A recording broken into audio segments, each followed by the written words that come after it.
En regardant le plan du métro parisien, plusieurs questions peuvent venir. Mais qu'est-ce que c'est que toutes ces lignes? On dirait un plat de spaghettis. Qu'est-ce que c'est que ces deux mini-lignes dans le coin là? Jueputa, ¿dónde estoy?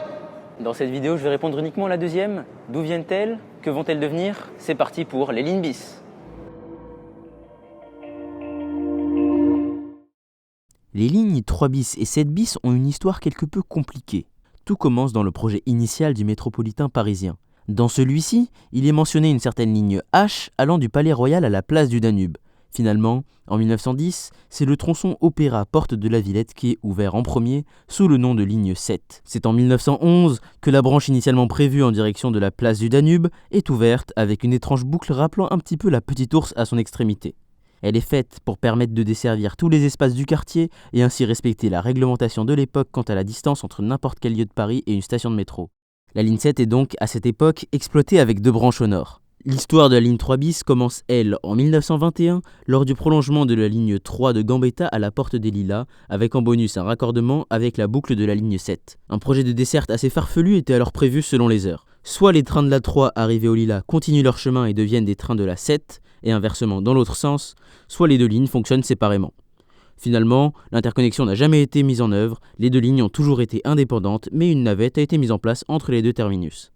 En 1935, la ligne 11 arrive dans le quartier sans aucun raccordement avec une des lignes précédentes. Voici alors la situation des lignes dans la zone en 1939.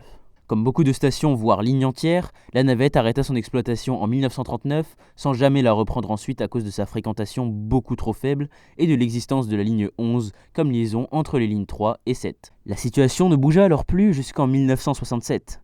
C'est la date à laquelle la branche est de la ligne 7 devient une ligne indépendante à cause du déséquilibre de fréquentation entre elle et la branche vers la Villette. La ligne 7 bis est alors créée et est à l'époque la ligne la plus courte du réseau.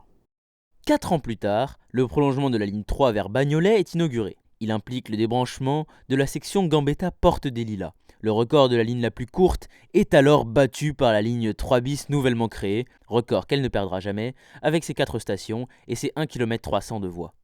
Voilà pour la petite histoire. Mais maintenant la question qui doit vous venir est « Mais pourquoi la RATP laisse ces deux lignes telles que ?» Non, personne se demande ça.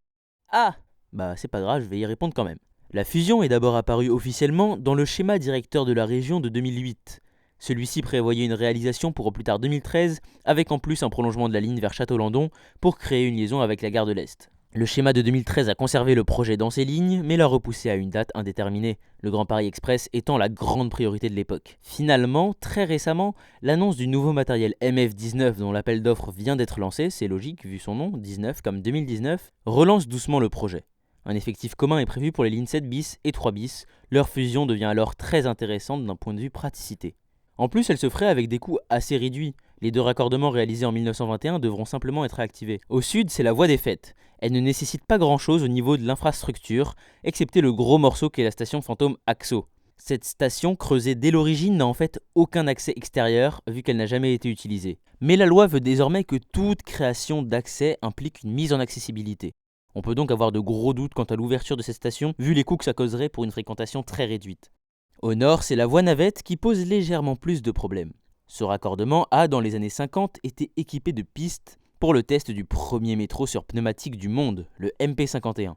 Il faudra donc déposer les voies pneus et les rendre classiques pour la fusion, les deux lignes bis étant sur fer. Avec cette fusion, la RATP prévoit une augmentation de 35 à 60% de la fréquentation. Ça paraît beaucoup, mais en vrai, 6000 passagers par jour ouvrables sur la 3 bis, plus 14 000 sur la 7 bis, ça fait environ 20 000 par jour aujourd'hui, plus 60%, c'est-à-dire l'estimation haute, ça fait 32 000 passagers journaliers en semaine.